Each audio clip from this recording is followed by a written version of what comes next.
Tom Cotton, Republican of Arkansas, who serves on the Intelligence Committee and Armed Services Committee and is an Iraq and Afghanistan war veteran who served 2 tours. Just first up top here, Senator, if you would, your thoughts on Neera Tanden's selection at OMB. This is her retweet back in 2017. The president talked about the fact that he felt that the election was legitimate, and she said, why does he lie about this? He knows people have intuitive sense. Russians did damage to affect more than 70,000 votes in key states. It was a line of discussion that she never, ever dropped, despite the fact that, you know, this was debunked by a 3-year Mueller investigation. Yeah, Martha, I think Neera Tanden's nomination, like so many of the nominations that Joe Biden's already made, show that he is not committed to unifying the country. He's not committed to governing from the center, as he said so much. I mean, look, his DHS nominee, Alejandro Mayorkas, is an open borders advocate who was intervening on behalf of rich Democrats to sell citizenship to America. Now, Neera Tanden has said Congress should not pass another coronavirus relief package unless we're willing to give checks to illegal immigrants. If she were the head of the Office of Management and Budget, she'd probably cook up some nonsense numbers to suggest that an amnesty or sanctuary cities would somehow reduce the federal deficit. She is so far to the left that it gives the lie to Joe Biden's promises during the campaign trail to be governing from the center. Well, we'll see what happens in the confirmation process.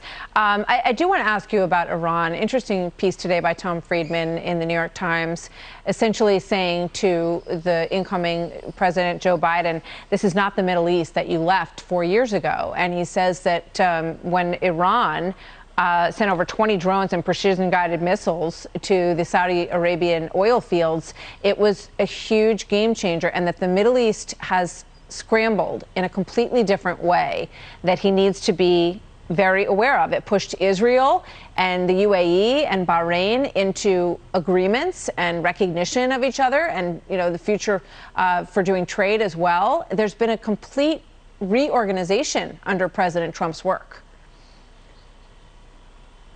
Yeah, Iran is definitely on the back foot now, Martha. I mean, look, it's been a bad year for terrorist masterminds in Iran. First, Qasem Soleimani was killed by an American strike back in January, and now the father of Iran's nuclear weapons program, Mohsen Fakhrizadeh, came to an untimely death last week. So if you're working at the higher reaches of the Iranian government's or their military or their terrorist organization, the Revolutionary Guard Corps, I think you probably don't want to be walking under any ladders anytime soon. But it just goes to show how far Iran is willing to go to violate the nuclear deal that they signed back in 2015, a deal that I said would not survive if the Republican president was elected, and it didn't. And I'll say it again to the Ayatollahs. I'll say it to any Western CEO who wants to rush into Iran to do business, that this deal, if it's not ratified by the United States Senate in the future, and it includes things like missiles, as Tom Friedman writes about, or their support for terrorism, or armed drones, or their oppression of their own people, will not survive in the long term. Do you think that the Biden administration lifts the sanctions against Iran, or what do you think the bar is for lifting those sanctions? Well, I just can't imagine that the Biden administration, for instance, would lift sanctions against the Iranian Revolutionary Guard Corps. The Trump administration imposed those sanctions. The IRGC is responsible for the deaths of hundreds of American soldiers in Iraq and Afghanistan. And I'm sure that the Iranian leadership would demand that those sanctions be lifted. The IRGC has its tentacles throughout the Iranian economy. It's why so many Ayatollahs are also multi-billionaires. Is the Biden administration really going to lift sanctions against the shock troops of Iran's terror regime? Are they really going to send hundreds of billions of dollars back to the Ayatollahs? Are they really going to go back into a deal that doesn't touch on any of Iran's activity besides its nuclear arsenal, some of which is already starting to sunset because the deadlines in that nuclear deal 5 years ago were so short? But that's what it would take to re-enter this nuclear deal. That's why it would be so short-sighted and so dangerous.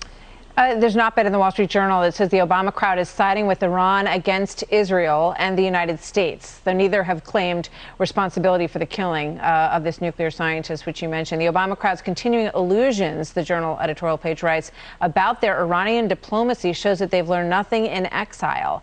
Yet if Israel did plan the assassination, it surely did so because it fears that the same illusions about Iran are returning to U.S. power with the Biden administration, and so it must act on its own.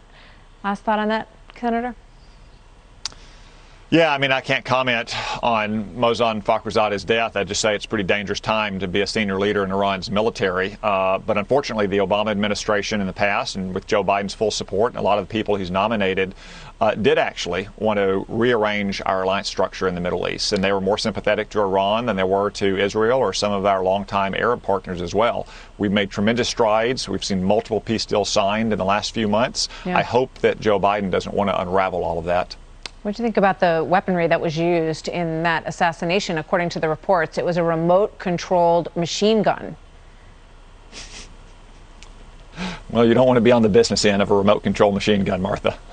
Incredible. Incredible story. Thank you very much. We'll learn more about it. Senator Cotton, good to see you tonight.